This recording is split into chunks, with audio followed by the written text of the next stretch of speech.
Oi, olá, graça e paz, tudo bem, irmãos? Então, eu sou a pastora Cristina, mais uma vez aqui com vocês, através do YouTube, levando uma palavra de fé, uma palavra de cura, de restauração da alma. Hoje eu não, eu sou Ana Cristina, deixa eu terminar de me apresentar. Para aqueles que não me conhecem, eu pastoreio ali em Salvador, Bahia, na igreja IBEC. Beijo para IBEC. E nós nos reunimos, sim, ali na Jorge Amado, e ao lado da Galeria Jorge Amado. Se você quiser nos fazer uma visita na Boca do Rio, estaremos ali dispostos sempre a te receber com muito carinho, porque é um povo amoroso, é um povo temente, é um povo santificado, é esse povo dessa nossa igreja IBEC. Irmãos, deixa eu falar uma coisa para vocês também. Nós temos por tema hoje a seguinte expressão: restaure a sua alma, vença os seus medos e avance. Pois é, nós vamos falar desse inimigo, né, emocional, esse inimigo espiritual que se chama medo. Nós vamos trabalhar com ele, sim. É importante para que nós alcancemos as nossas vitórias. E veja bem, nós estamos aqui no livro de Juízes, e aqui nesse instante da Bíblia, esse momento da Bíblia, é o povo que atravessou o deserto com Moisés e que conquistou muitas coisas com Josué também. Esse povo já havia morrido, e essa nova geração, pós morte de Josué, essa nova geração não conhecia os feitos do Senhor, não conhecia os milagres, não conhecia as cordonizes que caiu do céu, não conhecia a água, não viu o milagre da água que saiu da rocha, tampouco o mar vermelho que se abriu, nem o pão, né, que caiu do céu, ele não viu maná. E esse povo, ele se afastou de Deus. E no momento que aquele povo se afastou de Deus, o Senhor, a Bíblia diz que o Senhor permitiu que os inimigos invadissem Israel, e esse povo passou a sofrer muito, né, pelos ataques, aqui em específico, dos midianitas, muitas vezes também reforçados pelos ataques dos amalequitas, e o povo viveu situações de extremo sofrimento. Sofrimento talvez mais bem retratados, e nós vamos falar sobre isso aqui na Bíblia, no livro de Juízes, no capítulo 6. Então, irmãos, Deus começou a constituir, a gente começa a ver na Bíblia, um padrão de comportamento, do comportamento de Israel para com Deus, né? No relacionamento dos dois, a gente vê esse padrão. Como era esse padrão? Então, assim, o padrão se dava da seguinte forma: fez o que Deus reprova, fez o que Deus irava-se, e Deus então permitia que o inimigo o subjugasse. O povo, debaixo de muito sofrimento, retornava para o Senhor e clamava ao Senhor, abandonava os deuses que eles haviam se contaminado daquelas nações pagãs, na tentativa de retirá-las na tomada de posse de terra, quando foi distribuída por Josué, né? E ali, naquela tentativa de tomar posse, muitas nações não foram expulsas e conviviam com Israel. E muitos deles começaram a ter alianças, e de forma que o povo de Deus começou a adorar outros deuses e começou a idolatrar a Baal, a Aserá, e o que acontece? Deus se afastava, e grande era o sofrimento do povo, e grande era o clamor do povo, e esse padrão de reprovar, esse padrão de sofrer, clamar, o que acontecia? Levantava-se um libertador. E nós vemos isso tranquilamente no livro de Juízes, lá no capítulo 3, por exemplo, é levantado Otoniel, né? E ele fica, salvo engano, 8 anos, Israel vivendo debaixo de opressão do inimigo, e depois levanta então Otoniel liberta o povo, e ele passa 40 anos de paz, e esse processo vai se repetindo. Ainda no capítulo 3 tem o Eude. Eude, gente, é tremendo, ele ficou 18 anos debaixo de jugo, e quando ele é levantado, ele liberta a nação, e ela vem usufruir 80 anos de paz. Após esses 80 anos, o povo se corrompe, ele começa então a entrar no pecado, abandona o Senhor. Então teve Sangar, a Bíblia não fala muito a respeito, mas é um libertador também, lá no capítulo 3. E vem o capítulo 4, todo mundo conhece, a nossa querida Débora, o povo 20 anos subjugados, sofrendo. Débora levantada como libertadora, ainda dizem que mulher não pode fazer nada. E olha, nós estamos aqui no Antigo Testamento, viu? E o que ela faz? Ela liberta Israel, né? Débora, por 40 anos de paz. Morre Débora, e após esses 40 anos, então vem Gideão aqui no capítulo 6, mas a coisa continua, lá no capítulo 11 tem Jefité, no capítulo 13 nós temos Sansão, é um padrão, sempre igual, sempre igual. E aqui, quando Gideão é levantado como libertador de Israel, e nós temos um versículo lá do capítulo 6, ele estava ali malhando o trigo no lagar, não era um lugar apropriado para malhar o trigo, mas diante das circunstâncias do inimigo que invadia, roubava, saqueava tudo, ele estava tipo que escondido, porque no lugar de uvas é um lugar onde é coberto, e ele pôde ali trabalhar com trigo, e nesse momento chega um anjo do Senhor e cumprimenta e diz assim, o Senhor é contigo. E aí ele questiona, uai, como? Não pode. Não pode, eu não vejo milagres, eu não vejo nada de bom acontecer. Estamos debaixo do jugo do inimigo. Como que Deus é comigo? E ele começa a questionar. E ele começa a questionar e ele fala assim, olha, cadê os milagres que lá a geração passada falava? Que os nossos pais falavam. Não os vejo. E aí então Deus responde a ele assim, ó, com a força que você tem, vá libertar Israel. E fala mais, né? Das mãos dos midianitas. Não sou eu quem estou te enviando? E aí eu paro para a gente trabalhar em cima desse processo de cura. Aqui começa um processo de cura na vida de Gideão.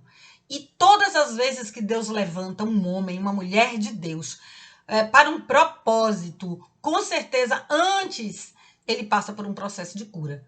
E aqui começa porque Deus diz assim, vá na sua força. Nesse momento, Deus quer que Gideão saiba que ele tem uma força na sua força. Nessa versão aqui, que é na versão da NVI, tem na força que você tem. Olha só, você já tem a força. A força já está dentro de você, você não precisa adquirir.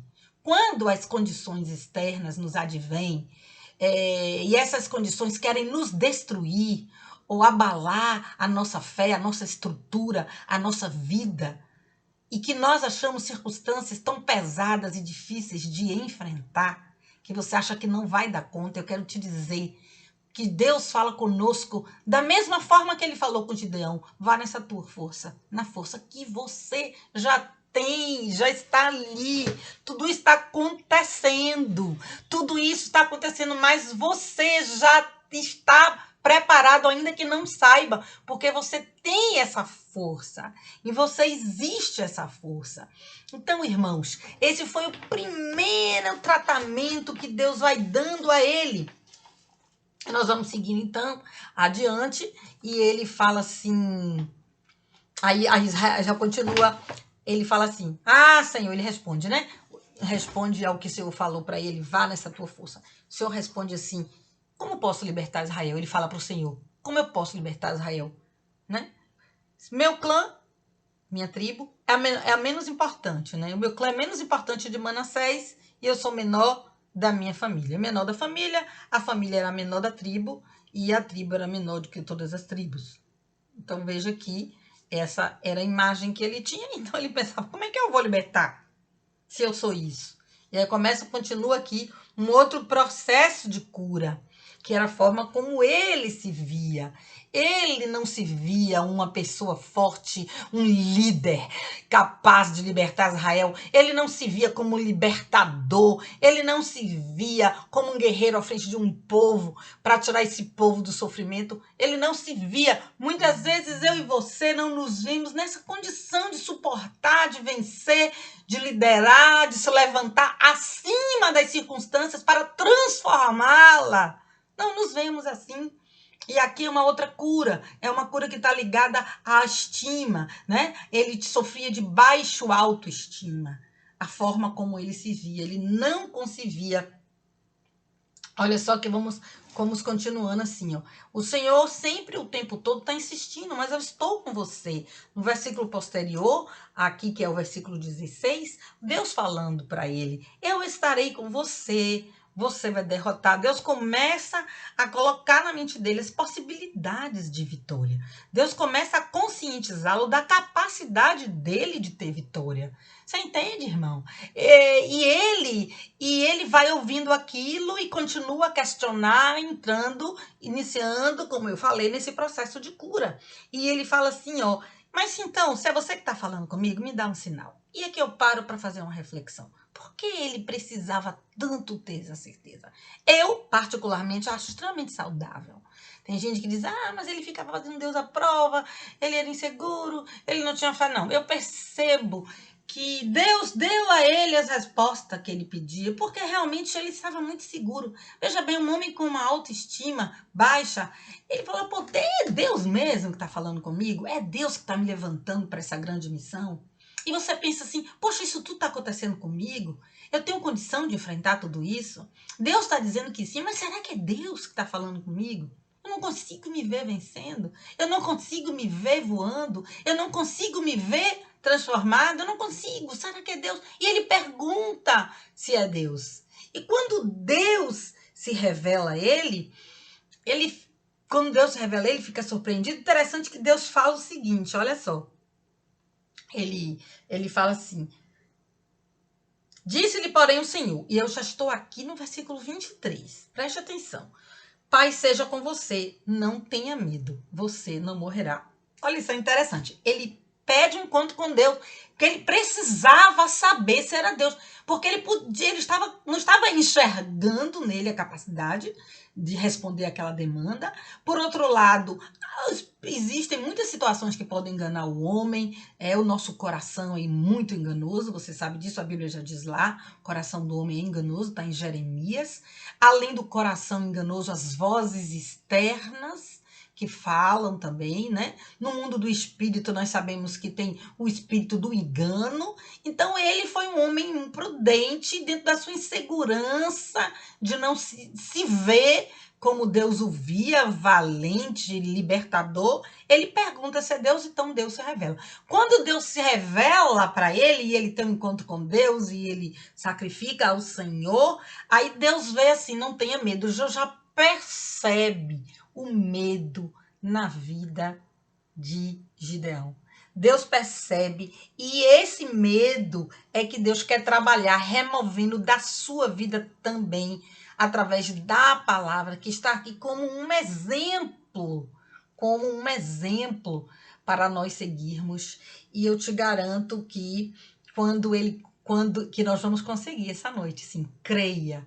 E veja bem, quando ele consegue ter esse encontro com Deus, que ele sabe que é Deus, ele levanta um altar e ele põe o nome do altar, o Senhor é paz. Ele sentiu paz.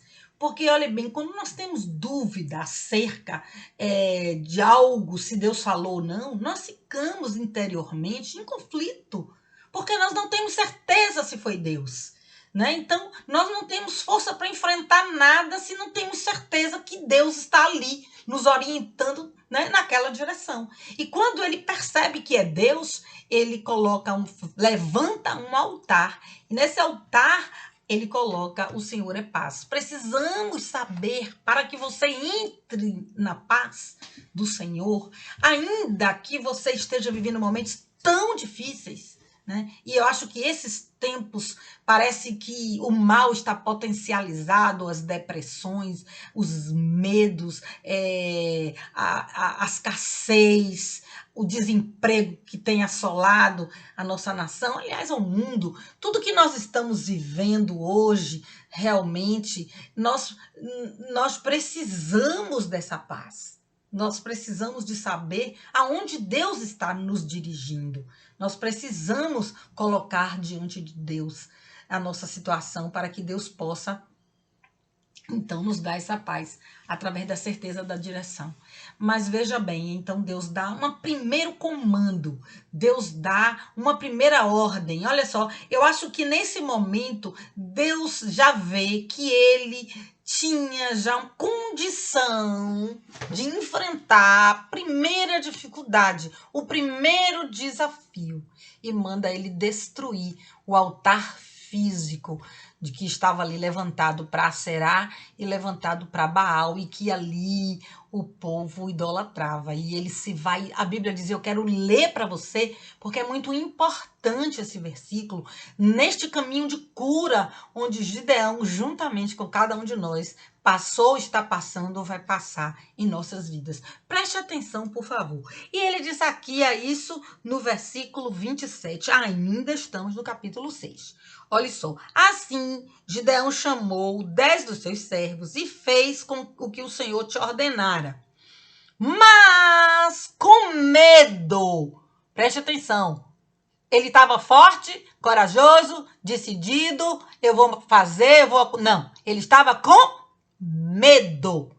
Ele estava com medo. E ele vai com medo, medo de sua família, medo da cidade. Portanto, ele fez tudo à noite, durante o dia, escondido. Ah, mas ele não importa, ele fez de noite, fez. Ele estava com medo, estava, mas ele enfrentou.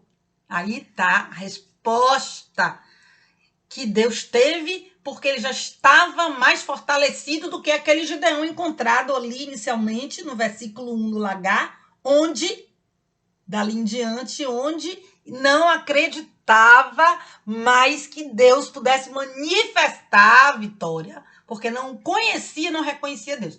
Ele já teve encontro, ele já sabia que foi Deus, e agora, então, ele estava ali obedecendo a Deus com medo, sim. Não se preocupe, você está com medo? Deus sabe disso. Você está com medo? É normal. A sua guerra está tão grande. Quando você pensa no medo, você fica apavorado, passa de medo para pavor. Não se preocupe com isso, não. O que tiver que fazer, porque é de degrau em degrau, a primeira oportunidade Deus vai lhe dar em frente, com medo, e à noite, como ele fez, mas faça o que Deus te mandou. Sabe o que acontece? Deixa eu te falar mais. Quando ele enfrenta isso, porque muitas vezes nós temos que enfrentar coisas, situações temerosas também, dentro da família, dentro dos próximos, ali na cidade, onde estavam os irmãos, os israelitas. Veja bem, as nossas primeiras batalhas, não começa com o inimigo, com o grande amalequita, ou com o grande midianita, não. As nossas batalhas, ela começa com os nossos arredores. Começa com a sua família. Veja, ele venceu o medo dele, um trabalho interior. Depois, um segundo passo, ele já está enfrentando, se posicionando a fé dele, construindo o altar dele, porém antes destruindo o altar do inimigo, o altar de Baal. E aí ele enfrenta para isso a própria família, porque os seus problemas, os seus enfrentamentos, as suas atitudes, por vezes, vai ocorrer dentro das paredes do seu lar, onde você vai ter que ali trabalhar contra os seus medos, não é? Trabalhar não é brigar, mas é trabalhar contra os seus medos para um relacionamento saudável e verdadeiro, ser de bases sólidas, que é a palavra de Deus. E aí, então, para depois da família, ele foi enfrentar o quê? A cidade, os seus vizinhos, os seus companheiros, enfim, os israelitas em geral. Então, esse processo, ele está já, se avolumando, esse processo já está crescendo, esse processo já está evoluindo nos enfrentamentos, na cura de Gideão, e isso também com a gente. Talvez o seu processo levantou quando você levantou a sua mão ali para Jesus Cristo. Naquele momento, começa um processo e é a miúde que Deus vai trabalhando.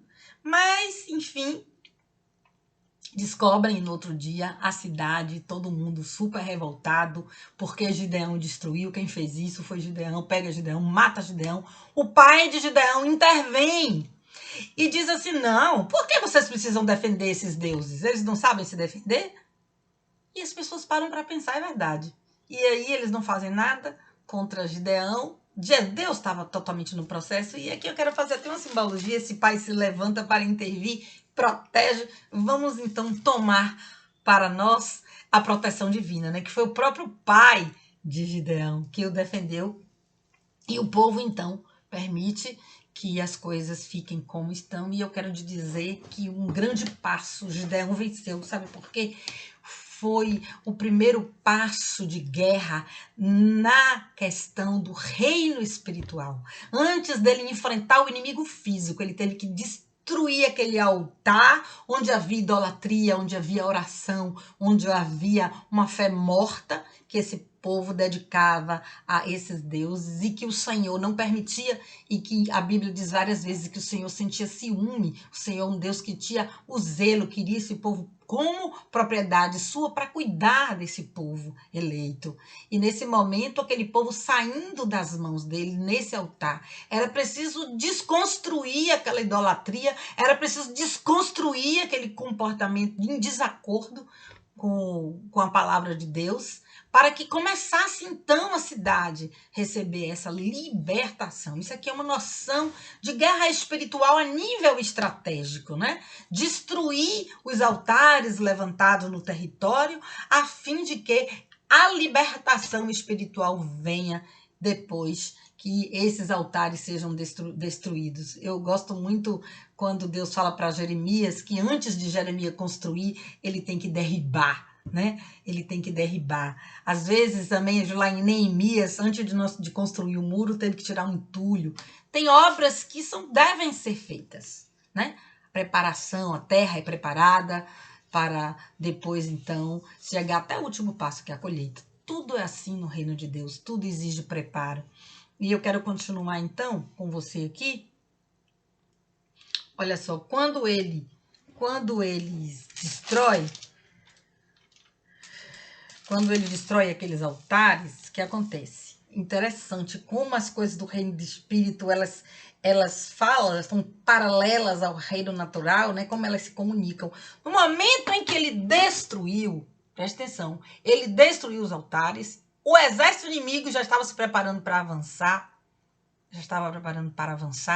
e de repente ele convoca os irmãos para peleja, mas ainda não pelejou, simplesmente ele toca a trombeta.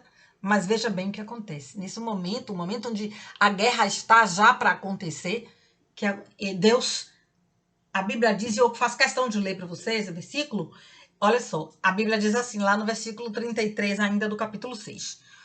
Nesse meio tempo, todos os midianitas, amalequitas e outros povos, eram muitos os inimigos de Israel.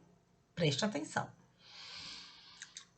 Vinham do leste, uniram seus exércitos, atravessaram o Jordão e acamparam ali no vale de Jezreel. Já está próximo do inimigo. Olha o que a Bíblia diz. Então, o Espírito do Senhor apoderou-se de Gedeão.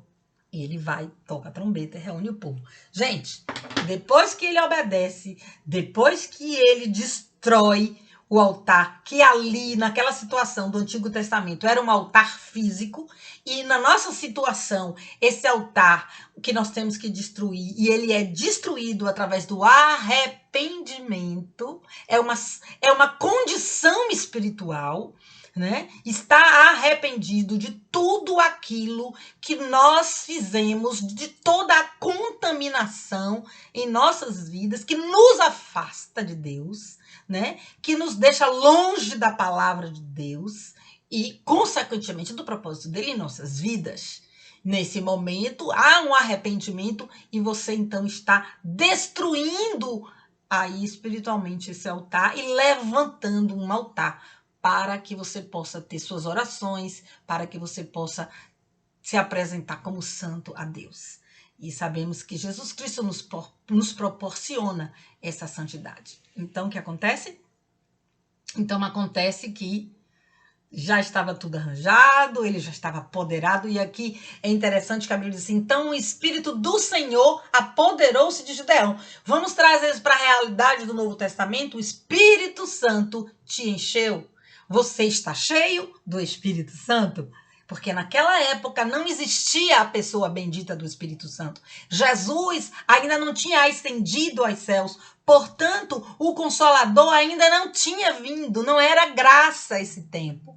Então, ele se apoderou. Olha, primeiro ele preparou o Gideão para Gideão ter condição espiritual, obedecendo, apesar de perguntando, questionando, e é você, não é você, até ele chegar nessa condição de crer que era Deus e ali levantar um altar para Deus, depois de obedecer a Deus, destruindo os altares pagãos. E ele vai crescendo na fé, ele vai crescendo no comportamento dele, e isso fala muito com cada um de nós.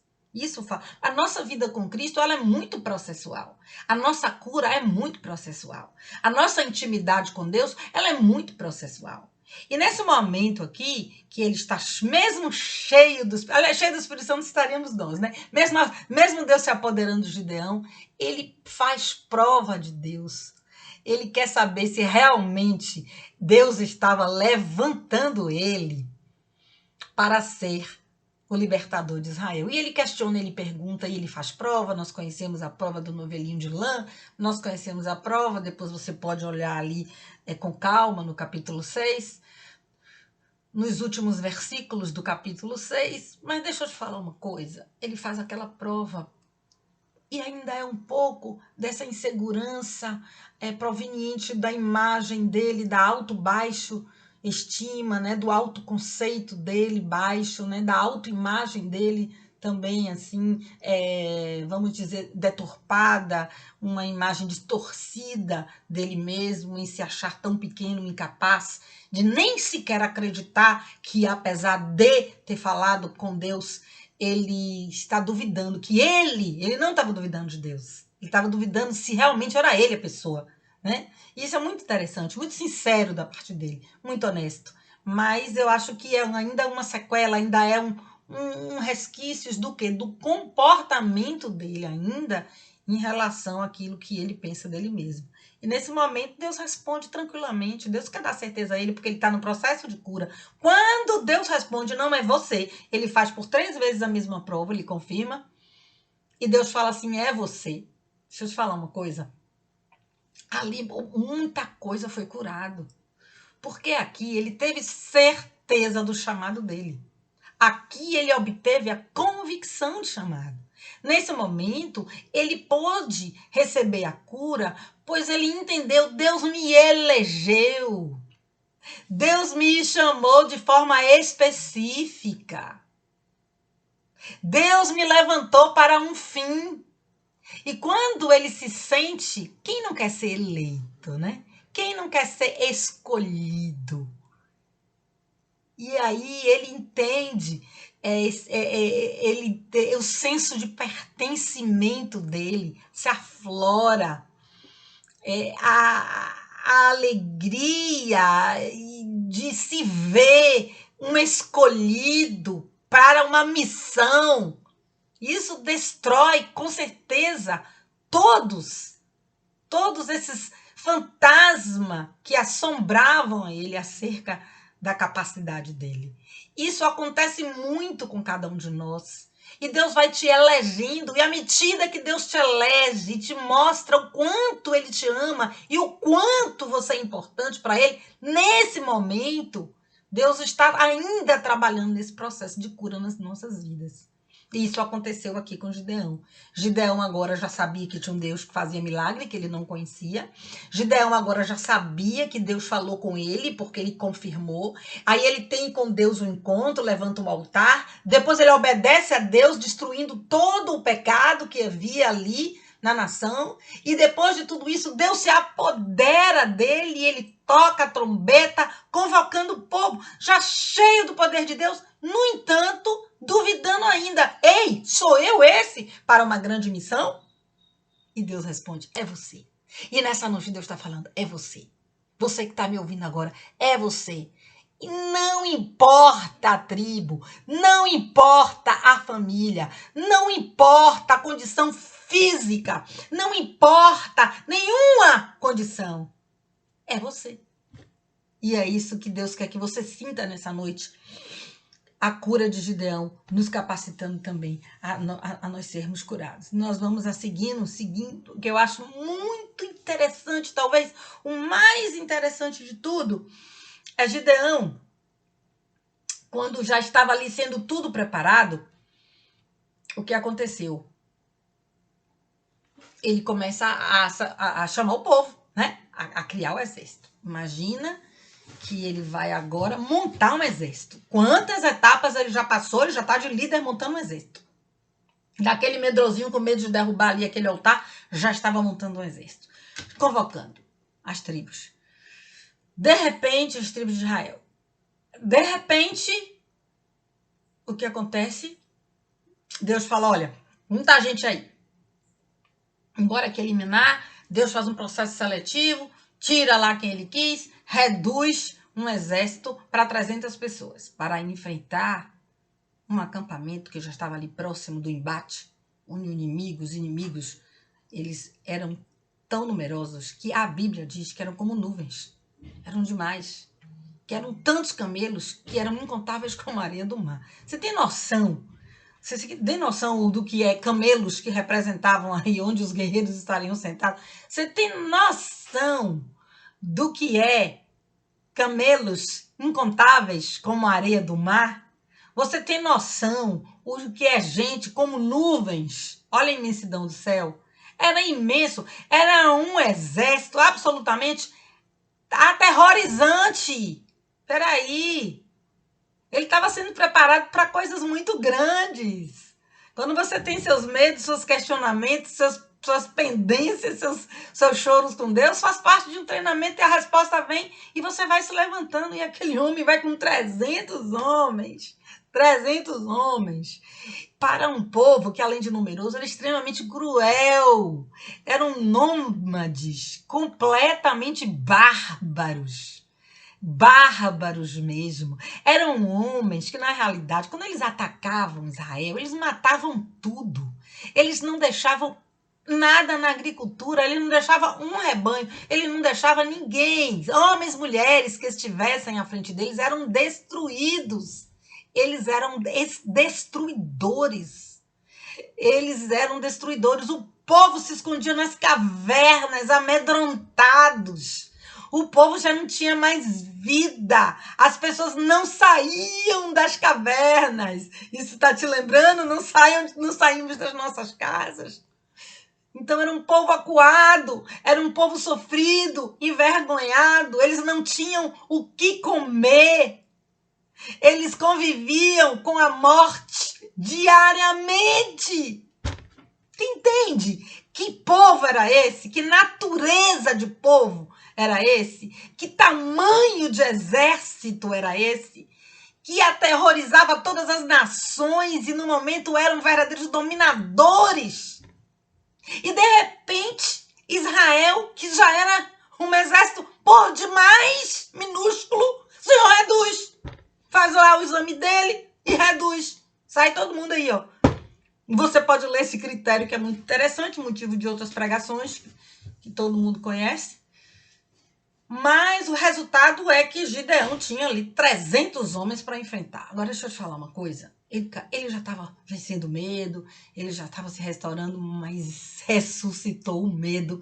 Isso fazia parte, faz parte do tratamento de Deus, né? Acontecer aquela situação esmagadora para que tudo que está dentro da gente saia, ou venha emergir, para que nós sejamos libertados, curados. E aí ele tem medo. Aí ele tem medo, porque... E eu vou te mostrar isso, interessante, veja bom. Olha só. O acampamento de Midian, e eu estou falando aqui no versículo 9, tá? Do capítulo 7. Naquela noite, o Senhor disse a Gideão, levante-se e desça ao acampamento, pois vou entregá-lo nas suas mãos. Se você está com medo, presta atenção, de atacá-los, desça ao acampamento com seu servo Pura e ouça o que estiverem dizendo. Depois disso, você terá coragem para atacar.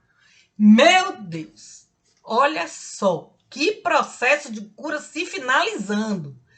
Agora, O medo não era um medo imaginário, não era um medo proveniente de um estresse, não. Era um medo real. Eu tenho 300 homens muito mal armados para enfrentar milhares e milhares, incontáveis guerreiros de nações poderosas. E eu só tenho 13 homens, eu estou com medo. Deus o visita e fala, você está com medo? Então vai lá. E ele fala o seguinte, depois do que você ouvir, você terá coragem. Muito do que nós ouvimos é o que nos dá coragem. Muito das palavras que nós nos alimentamos, que nós recebemos, que nós interiorizamos, passam a ser verdadeiros canais de cura na nossa história de vida. E veja bem, ele recebe de Deus essa orientação. Tá com medo? Desce lá. Desce lá no acampamento, vai com uma pessoa específica, porque não é todo mundo que pode ouvir o que Deus quer falar com você, sabe? As coisas de Deus são bem específicas e detalhadas, e as coisas de Deus também são sensíveis. Então você precisa ouvi-lo para obedecê-lo com clareza, justamente isso que ele tinha que fazer, descer o acampamento. Imagine, olhar escondidinho lá, aquele acampamento enorme. Camelo que o olhar se perdia no horizonte, de camelo e de gente, de bárbaros, guerreiros bárbaros. Você não tem noção. Eram povos seminômades, que por onde eles passavam, devastavam tudo. A Bíblia diz que o Israel estava numa extrema pobreza. Pois é. Era esse povo que ele ia enfrentar. Aí Deus, vai lá se você está com medo. E esse texto está te dizendo, o que você está enfrentando? Eu sei que é muito grande. Eu sei que é muito grande. Eu sei que é maior do que você pensa que pode suportar. E você tem tão pouco para suportar isso. E às vezes até o pouco que você tinha, ele foi tirado. E você tem só um pouquinho para enfrentar situações tão gigantescas. E Deus está dizendo assim, peraí, eu estou te mandando agora minha palavra para que você possa ouvi-la e depois enfrentar. Enfrentar o que você tem que enfrentar. E você vai também vencer. Mas antes de você ir avante, antes de você ir avante para vencer, para as conquistas, você precisa também derrotar esses medos. E esses medos que nos assolam, eles são tão, sabe, eles são tão plurais em nossa vida, porque é medo de tudo, é medo do que o outro pensa de você, é medo do ladrão que pode chegar na esquina, é medo de faltar o pão, é medo da violência, é medo do seu filho que vai para a rua e você não sabe quando ele demora, retorna e você tem medo que algo aconteceu, é medo dos vírus, das enfermidades, tantos medos. Medo de ser mal interpretada, medo de ser compreendida, medo de você não dar conta. Medo. Olha, são tantos medos que assolam a nossa alma que nós estamos cansados e não sabemos por quê. Achamos que estamos cansados porque fazemos por demais atividades, ou porque nós trabalhamos muito, ou porque nós sofremos muito. Não, mas não é por isso. Nós estamos cansados porque nós vivemos o tempo todo tensionados pelo medo. O nosso organismo, o nosso aparelho psíquico, todo ele, o tempo em todo em alerta, porque nós vivemos numa cultura do medo. Uma cultura do medo. Precisamos vencer esses medos. Precisamos sair dessa cultura do medo, porque somos separados, somos diferentes, somos povo escolhido e nós temos a condição de, através de uma palavra, assim como Gideão teve em plena véspera de uma guerra tremenda, com um exército poderosíssimo, inigualável. E nós ali teremos, então, de Deus, algo especial para vencermos tudo. Tudo. Começando dos nossos temores internos. Eu sei que você está me entendendo. Deixa eu falar mais. E então ele vai e desce com pura, né? Obedece ao Senhor. E eu acho tão tremendo que uma coisa pequenininha que Deus faz, gente, como toma uma proporção na nossa vida, que nos liberta, nos ensina, nos levanta, nos dá visão. Meu Deus! Meu Deus! É só tá ligado, com Deus que a gente vai viver muitas coisas. E eu quero que você preste bem atenção, assim, a esse versículo que eu vou ler aqui para você, tá bem? Olha só. Olha só.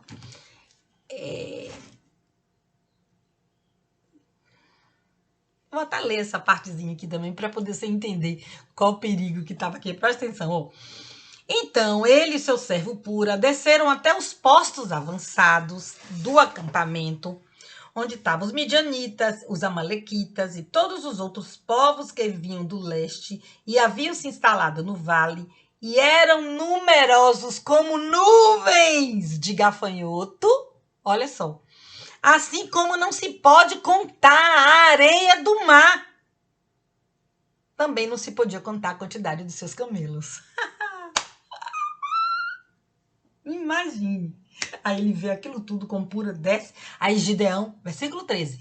Ainda capítulo 7. Chegou bem no momento em que um homem estava contando o seu sonho a um amigo. Tive um sonho, dizia ele. Um pão de cevada vinha rolando dentro do acampamento midianita e atingiu a tenda com tanta força que ela tombou e ela desmontou. A casa dos midianitas, os midianitas caíram, foram derrubados, foram vencidos por este pão de cevada. E aí o amigo responde: não pode ser outra coisa, senão a espada de Gideão, filho de Joás, o israelita.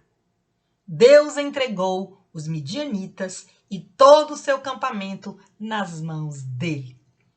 Um simples sonho. E veja o que acontece. Quando Gideão ouviu o sonho e a sua interpretação, adorou a Deus, voltou para o acampamento de Israel e gritou: levantem-se, o Senhor entregou o acampamento midianita na mão de vocês. Um sonho. A interpretação de um sonho. Ouvidas escondidas. Amando de Deus. Revelado por Deus. Entra no coração de Gideão. Entra desfazendo as fortalezas de medo que estava na mente dele, renovando a mente dele, mostrando para ele o que esperavam dele, o que todos criam que ele viria fazer, e que o próprio Deus revelava ao povo essa vitória. E ele ouve aquele sonho, e ele não tem mais dúvidas. Ele não mais teme. Nesse momento ele vence por completo o medo. Olha só, a história começou lá, né? A história começou ali no largar, cheio de questionamentos. Cheio de questionamentos. Aí venceu, medo, etapa, escadas, e foi indo de degrau em degrau. E ele chegou aonde? Ele pegou os 300 homens e, com uma tremenda estratégia absolutamente sobrenatural, ele vence esse exército. Eu não quero falar da estratégia, isso daí a gente sabe que Deus vence tudo, não tem mais novidade nisso, não é essa a proposta desse sermão. A proposta aqui é de fazer entender que não importa a sua tribo, a sua nação, não importa o seu jeito, não importa nem como você se vê, não importa nem se inicialmente você nem acredita que Deus faz milagres, como era o caso de Gideão. Mas Gideão cresceu tanto em fé porque o medo foi embora e a coragem foi tomando conta dele. E ele pega os 300 soldados dele, distribui tocha, distribui vasos vazios e ele vence. E ele vence. O medo foi embora. O medo foi embora. Foi concluído o trabalho de Deus. Foi concluído o trabalho de Deus. E é isso que Deus faz. Deus te chamou. E por maior que tenha sido a sua prova, por maior que esteja sendo a sua dificuldade, deixa eu te falar, é um processo. Você está percebendo a sua força. Você está percebendo que você suporta muito mais do que imaginava. Você está percebendo quanto você é resistente em Cristo. Você está percebendo quem você é em meio a essa provação. E os seus medos, as suas angústias começam a ser tratados, sim. E você vai ter encontro com Deus, e você vai perguntar a Deus, e você tem uma missão de Deus, e Deus vai confirmar essa missão, esse chamado é confirmado, essa eleição maravilhosa que te distingue de todos. Por quê? Porque você é bonitinha, bacana, porque você é legalzinho? Porque você é o cara? Não, porque você é um escolhido. Porque Deus te elegeu, Deus te separou, Deus te chamou.